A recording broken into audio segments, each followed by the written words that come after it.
Hello and welcome back to my channel, the place for the latest fitness tips, tricks, and workouts.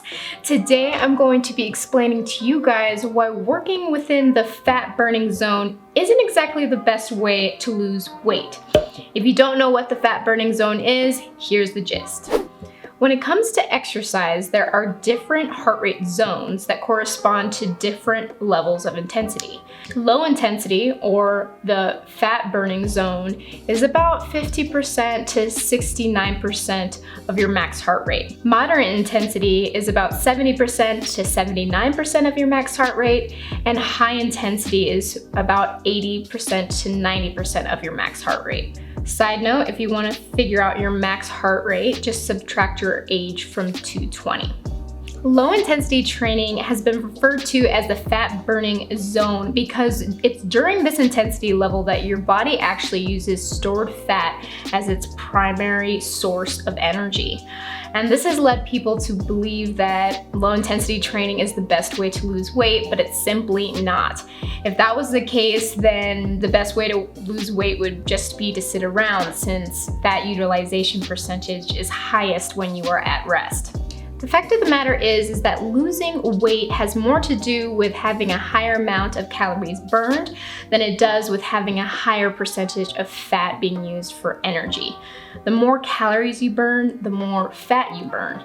In low intensity training, you burn less calories compared to high intensity training, and thus you're burning less fat. To make this easier to visualize, imagine this. You're a woman who weighs 130 pounds, and on day one, you work out with low intensity of about 60 to 65% of your max heart rate for 30 minutes. And on day two, you work out with a higher intensity of about 80 to 85%, still for 30 minutes.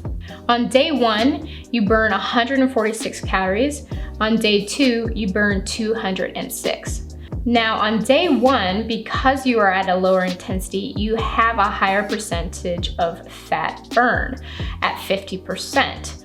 And on day two, you have about 39.85%. But because there is a higher amount of calories on day two, it doesn't matter that the percentage is lower, you end up burning more. You burn 82 calories of fat, whereas on day one, you burn 73 calories of fat.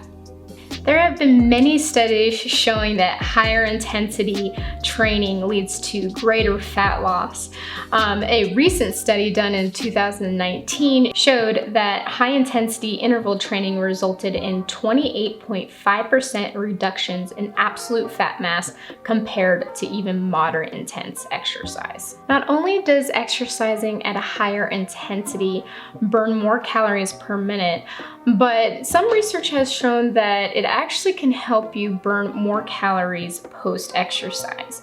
The concept of burning calories post-exercise is called excess post-exercise oxygen consumption, or EPOC. Simply put, compared to low-intensity workouts, high-intensity training puts more stress physiologically on your body and thus requires more energy to repair it back to homeostasis. A study conducted in 2019 compared the effects of continuous exercise, low-intensity exercise, and high-intensity interval training on 34 healthy college students. And they found that in high-intensity training, there was a higher EPOC compared to the continuous training. So, what does a high intensity workout look like? The key is to do interval training, meaning have periods where your heart rate is at 80% or higher, and then periods of recovery, because it's really unhealthy to keep your heart rate way too high like that for extended periods of time. Two of my favorite forms of exercise for high intensity that I recommend to my clients are first sprinting intervals of a 1-to-1 or 2-to-1 work to rest ratio. For example, 1-to-1 would look like a 30-second sprint followed by a 30-second walk, and so forth. The second form of high intensity exercise that I love is high intensity interval training, or HIIT.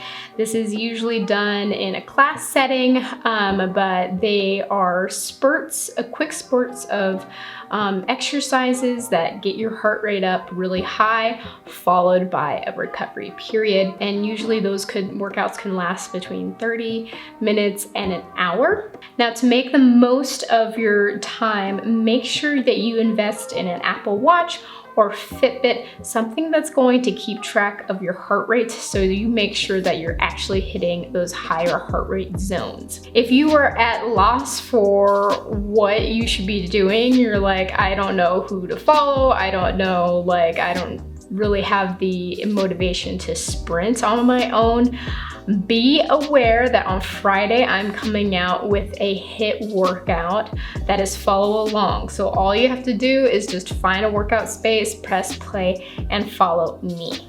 Now, I hope you guys found this video helpful. If you like the follow along workout idea, I do actually have 2 other follow along workouts. I have the core blasting 5-minute workout, and then I have an under 10-minute leg day workout. Make sure you check out those, and I will see you next time.